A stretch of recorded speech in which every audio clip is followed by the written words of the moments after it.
direto ao ponto. Oferecimento: Plataforma Intacta 2 Extend. O futuro da soja é seu. E a Prosmate, Associação dos Produtores de Sementes de Mato Grosso. Olá, está no ar mais um programa Direto ao Ponto, gravando aqui dos estúdios de Brasília. Eu tenho o prazer de ter aqui comigo Guilherme Nolasco, que é o presidente executivo da UNE, União Nacional de Etanol de Milho. Seja bem-vindo. Obrigado, Glauber, mais uma vez aqui. Um papo agradável com você, falando daquilo que a gente mais gosta de falar, de milho e de etanol de milho. Verdade. Vamos falar então sobre... Acho que a gente realmente está tendo algumas polêmicas com relação a isso, né? Como é que está essa questão, principalmente que eu vi que o mercado, os produtores de etanol, realmente bastante preocupados com essa questão da taxação, da não taxação, ou seja, do etanol americano entrando no Brasil. Isso é real? Tem sentido você mandar etanol dos Estados Unidos para o mercado brasileiro? Bom, Glauber, os Estados Unidos é o maior produtor de etanol do mundo, né? Produz aí um pouco mais do que duas vezes que o Brasil, quase duas vezes que o Brasil produz. Então ele busca o mercado, e não existe um mercado no mundo como o Brasil, que tem uma política pública de adição de 27% de etanol na gasolina, indo para 30%, talvez até no próximo mês. Você tem aí os carros, 75% dos carros emplacados são flex, que pode andar aí com 100% de etanol hidratado no tanque. Então é um grande mercado consumidor, e os Estados Unidos busca esse mercado colocar aqui o etanol de milho. Lá não existe obrigatoriedade de mistura, existe uma recomendação de 15%. Alguns estados aplicam 15%, outros 10%, outros 8%, outros nada, né? Se juntar o bojo da média americana, deve girar em torno de 10% de mistura. E nós estamos indo para 30%. Então, isso assusta realmente. E o americano é um grande produtor de petróleo também e de gasolina, não é? Grande provedor de petróleo, gasolina, e os produtores lá, além de tudo, têm subsídios. Então, assim, os Estados Unidos pode chegar aqui realmente competitivo em função dos subsídios que são aplicados lá ao milho, à produção de etanol, e aí destruir um setor tão importante, que começou há mais de 40 anos com a cana-de-açúcar, né? O setor sucroenergético, tão importante para o país, gerando emprego de norte a sul, principalmente no Nordeste, é a principal indústria do Nordeste, do etanol de cana-de-açúcar, né? E agora o etanol de milho entrando no Mato Piba. Então, realmente é um assunto que a gente precisa acompanhar de perto. Agora, que subsídio que eles recebem lá? É o subsídio no milho, subsídio na indústria, subsídio, ou é a questão da energia, vamos pôr assim, o que é? Assim? Existem alguns incentivos de subsídio na produção do milho, né? E a gente não sabe o que pode vir dentro disto, também na logística. Então, assim, realmente...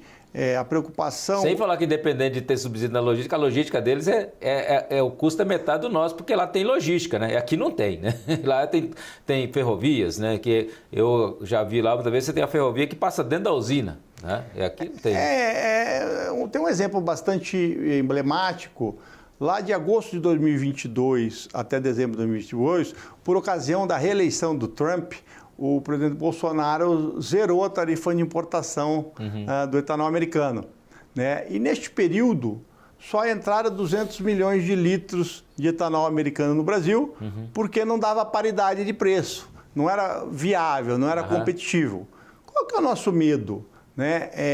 A gente passar por um período aí de 1 ano, 2 anos, 3 anos, que tenha uma competitividade muito grande para o etanol americano chegar aqui e comprometer a indústria nacional. Né? E nós temos uma obrigatoriedade de mistura, independente se está ganhando dinheiro ou perdendo dinheiro, o setor tem obrigatoriedade de fazer os contratos de venda de anidro para mistura na gasolina. Então a gente não pode pôr aí uma política pública tão sólida da mistura de etanol na gasolina em xeque, enfraquecendo a indústria nacional em um período, e depois que não for mais viável, eles vão embora, e aí você não tem uma indústria nacional forte para abastecer o mercado.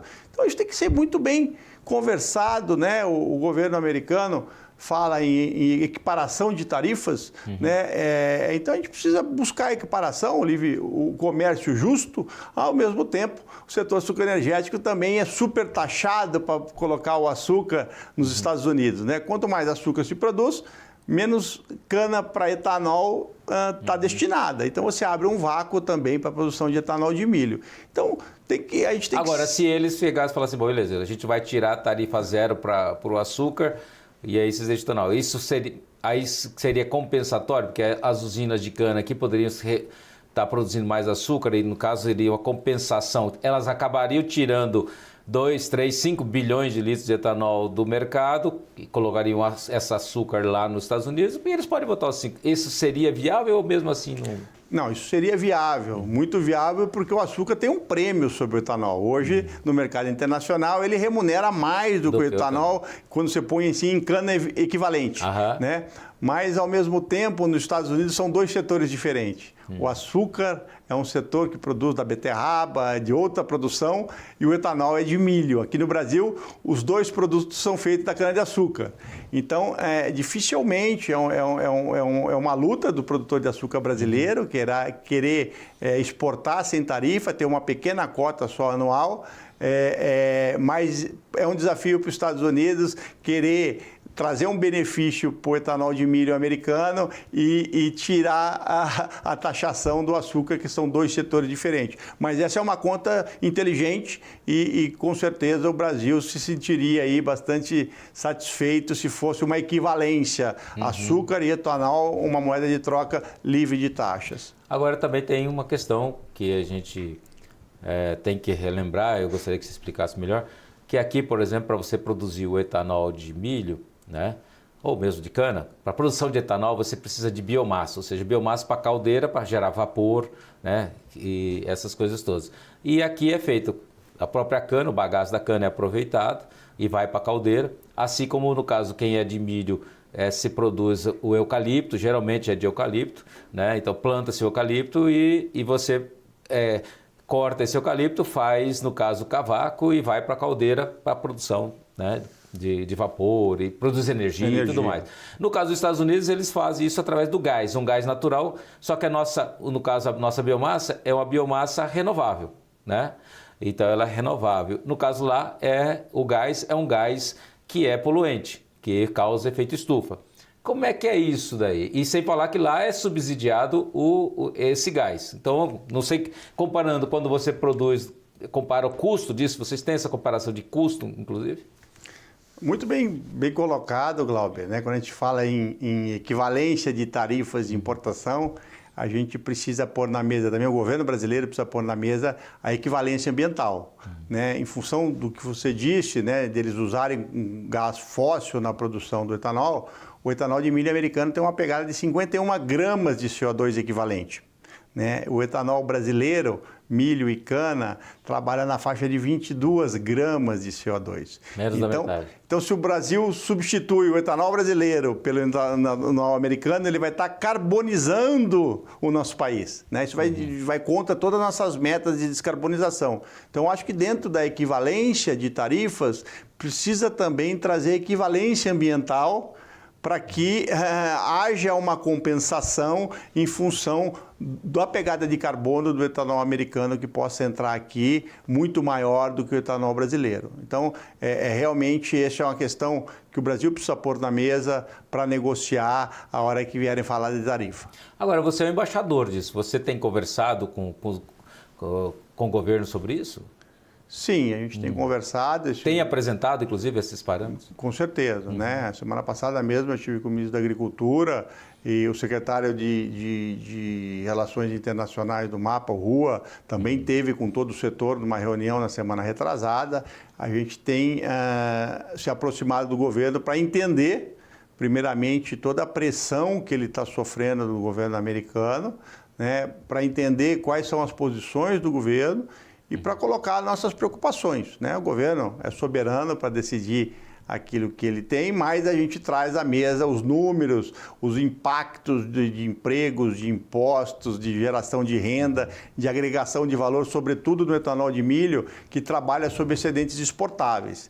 Então, 1 tonelada de milho exportada e 1 tonelada de milho transformada hoje em etanol, óleo de milho e o DDG, farelo de milho, a gente agrega quase 90% de valor, né? E esse valor agregado, ele fica na mão de obra, ele fica na logística, ele fica nos municípios, ele fica em impostos, ele se esparrama dentro da economia brasileira. Então, para o Brasil, né, é extremamente importante a agroindústria, sobretudo sobre excedentes exportáveis e milho de segunda safra, né? E acabar incentivando o produtor, trazendo previsibilidade ao produtor para aumentar seu investimento, para aproveitar ao máximo sua janela curta de plantio de segunda safra, porque tem gente ali contratando a longo prazo que vai comprar seu milho para fazer o biocombustível. Olá, só um minutinho, nós vamos para o intervalo e já voltamos, você não saia daí. De volta direto ao ponto, conversando aqui com Guilherme Nolasco, o embaixador do etanol de milho do Brasil, né? Que é o presidente executivo da UNEM, União Nacional de Etanol de Milho, que tem sede em Brasília, tem sede no Mato Grosso, representa, né, todos os produtores, no caso, de etanol do país. Guilherme, a gente sabe que essa indústria ela é crescente, poxa, começou lá com o etanol flex, lá na Usimate, nunca me esqueço de falar isso, junto com a Cipal lá, transformando a usina Flex, né? E daí agora a gente tem depois, lógico, essa pujança toda com essas indústrias todas que vieram, FS, Impasa e tudo mais, essas grandes indústrias, né? E aí eu queria que você falasse, e está crescendo, a gente vê, por exemplo, sempre crescendo, ampliação, mas eu particularmente, que sou um observador, notei um certo recuo do setor, o setor bastante preocupado com o andamento, como estão as políticas públicas, com o posicionamento, principalmente, como é que está isso? Esse setor ele vai continuar crescendo como estava ou está inseguro? Não, o setor vem crescendo organicamente, seja ela através das ampliações das indústrias, das biorrefinarias já em operação, e outros novos projetos. É lógico que nós conseguimos superar a primeira onda de investimento, onde éramos um nicho de mercado e até o mercado não acreditava muito nesse novo segmento, e nós nos consolidamos aí hoje com 22% da produção nacional de etanol do país vem do milho e outros grãos, como sorgo, né?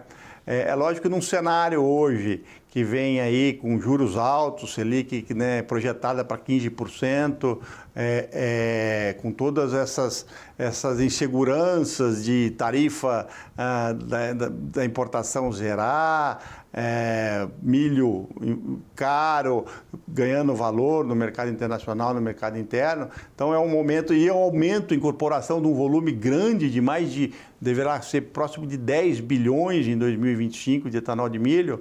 A gente está muito mais focado hoje na demanda do que no aumento da produção. É o momento do setor se organizar, a mensagem está sendo recalibrada, justamente porque nós temos o desafio do combustível de aviação, nós temos o desafio do combustível de navegação, nós temos o mercado doméstico de etanol hidratado do Nordeste, que se usa muito pouco etanol hidratado, a ser explorado com a ida dessas novas indústrias para o Nordeste.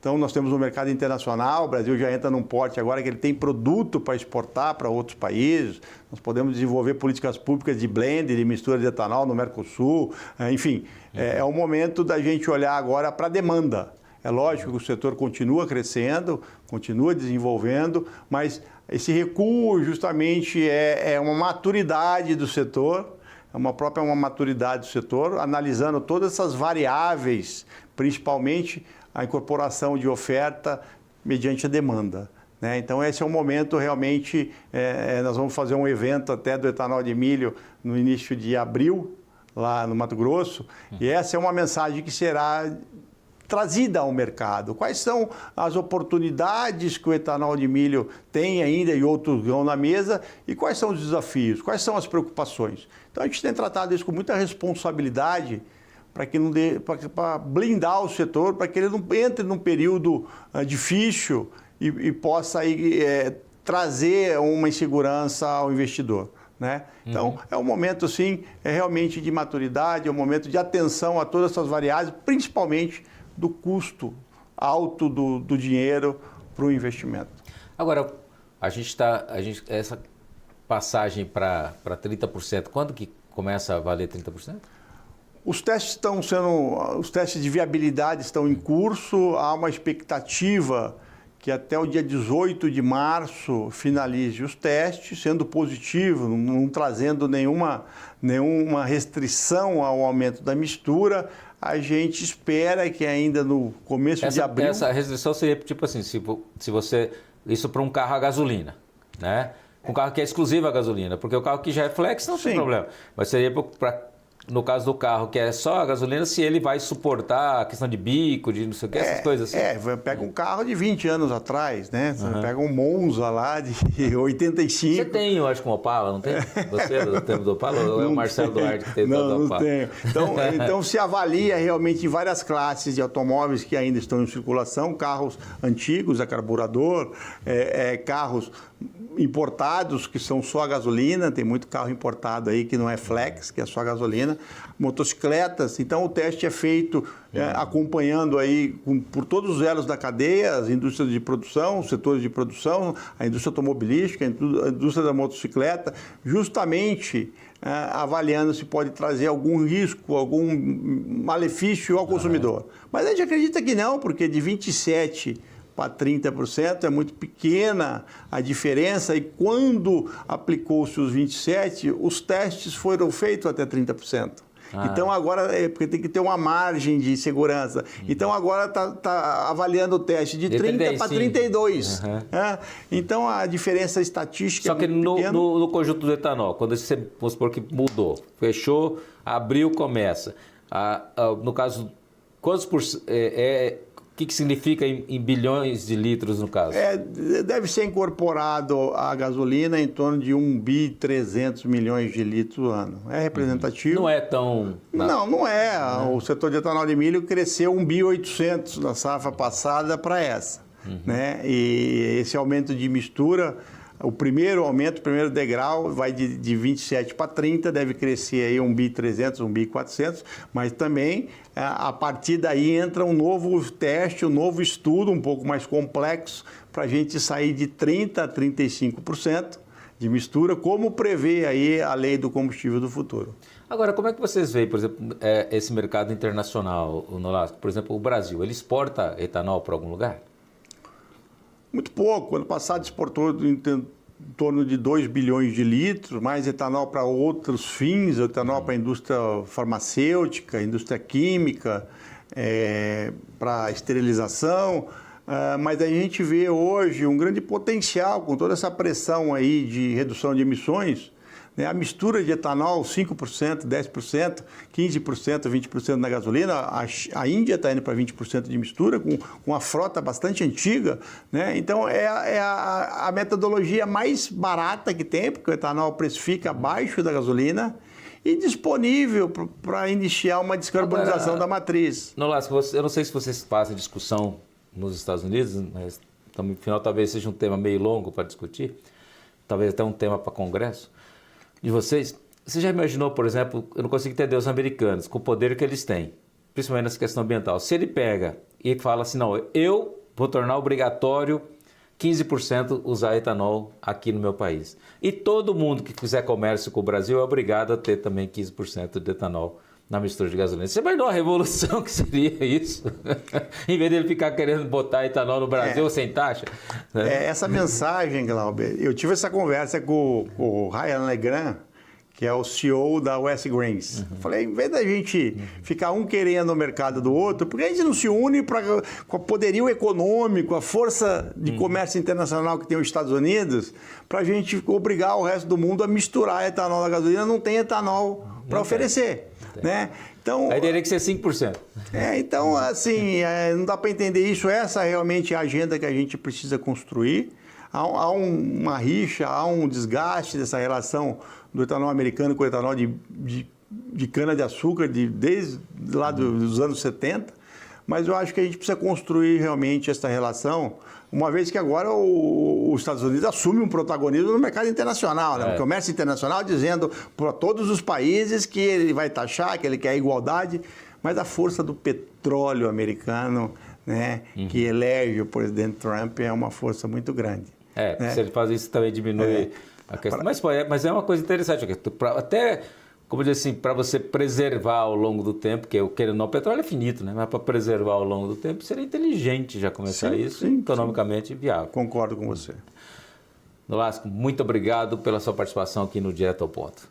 Eu que agradeço mais um programa, a oportunidade de falar um pouco desse assunto tão relevante ao crescimento do agronegócio e da economia do país. Tá certo. Tá aí, mais uma entrevista super especial para você. Obrigado por sua companhia. Até o próximo programa.